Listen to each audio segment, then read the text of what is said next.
welcome back to another great week of comic collecting.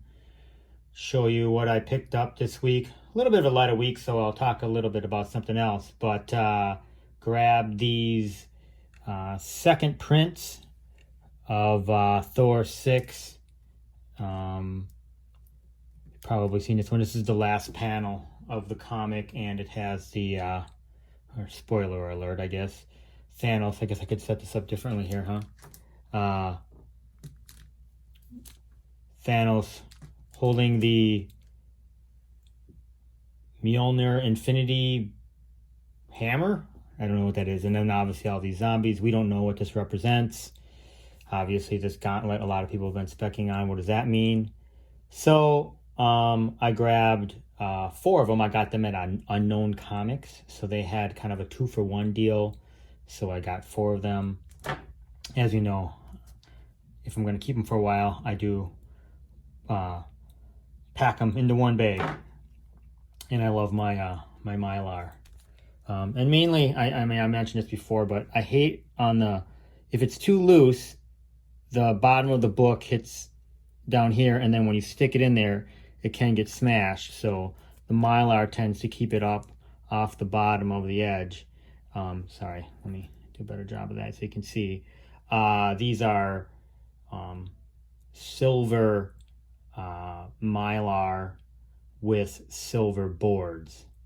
I don't get the current because, once again, I like to protect the edge. That's why. And then I do have 2 boards in here. One board for this side and one board for this side. Kind of got to get used to packing them in there. You got to be a little bit careful, but you definitely can do it.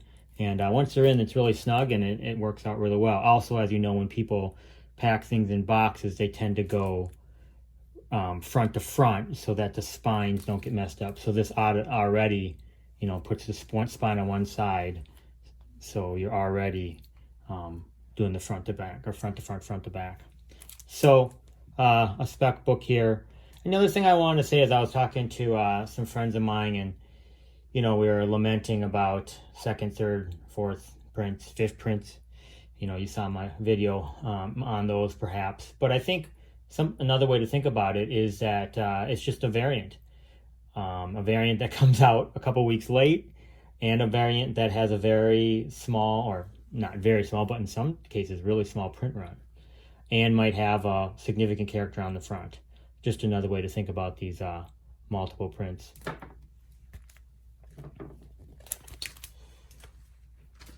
As you know, I've been specking hard on Quake, but I have really wanted to get a good set of these Secret Wars. There's 5 books, and I was finally able to do it. I got a great price from a guy online. So these are the first 2. And these Delato ones, I mean, just unbelievable. Just incredible covers. This Captain America one is amazing. Try to set them up so you can see them. Here's Black Widow.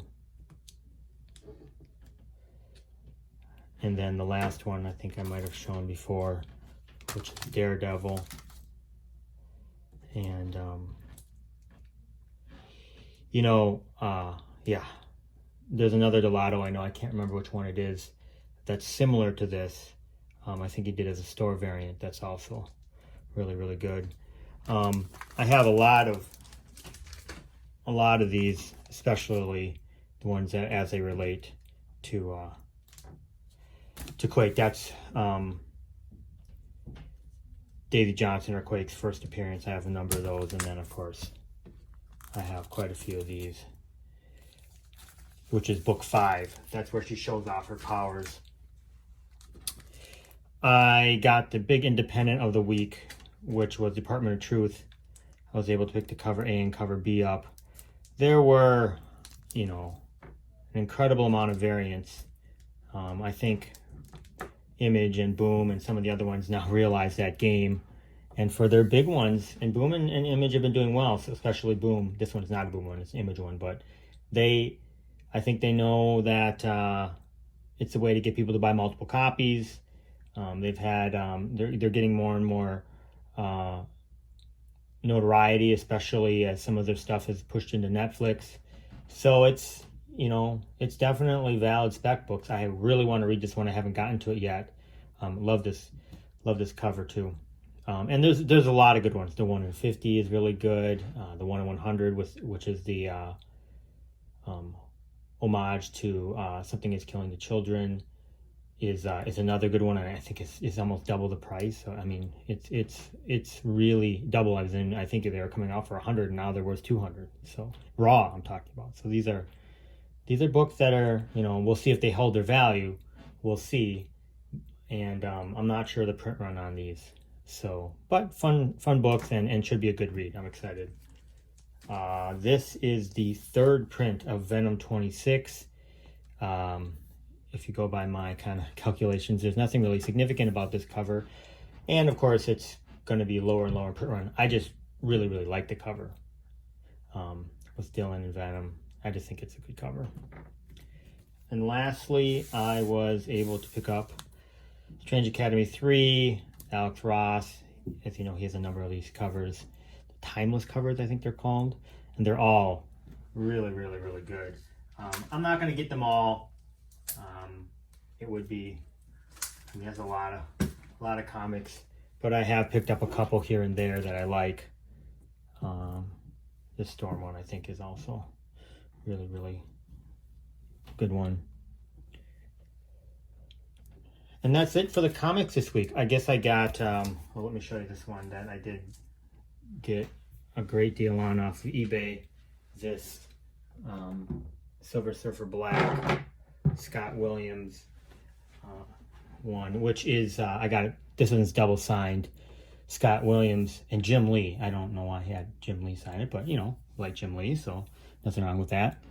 This is one of my favorite covers, really, of all time, and it's 1 in 400. There's only 400 of these printed, so I don't know how many 9.8s. It's got to be 25, maybe something like that, and then I don't know how many are signed, maybe 10. So this is a rare comic. I'm excited to get this one. The other thing I decided to talk about is this card game. I know it was a little bit of a slimmer week for picking up comics. So this is a card game that came out last year. It's from Fantasy Flight Games. It's called a living card game. In other words, they come out with a new pack once every month or two. Things got a little bit weird with COVID, but it's a really fun game. You can play it with 1 to 4 people. You can play it solo. I play it solo quite a bit. It's more like a puzzle when it comes to that. So what you do is you pick a hero. It comes with Spider-Man, Black Panther, She-Hulk, Captain America, and Iron Man. They have other heroes here. They have come out with other packs that allow you to be those heroes. For example, there's a Captain America pack. There's a Hulk one now, and Thor, I think, has come out, and there's a number of others.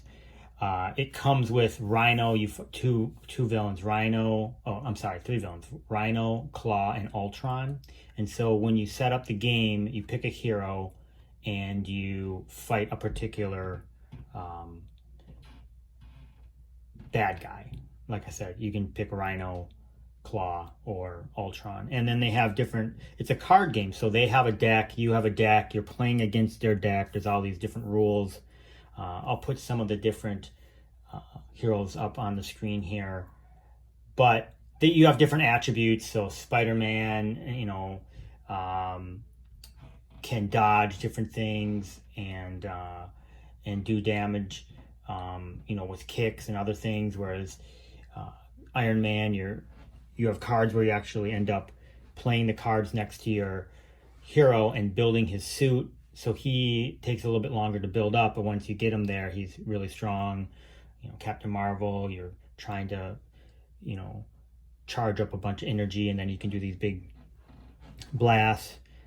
So it's a really fun game. I don't want to go through a full review here or a playthrough. I mean, I could do that, but there's so many, you know, really good videos that do that. I can link some below So take a look. But it's just a fun game that if you love Marvel like I do, or comics in general, there's been a number of card games that have come out. This one is relatively new, and I've looked at a lot of them, and this is the best one in my opinion. It's kind of never ending.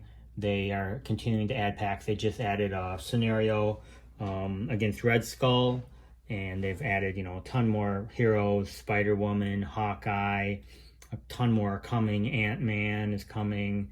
Of course, everybody wants to know, are they going to do a big expansion pack against Thanos? They probably will.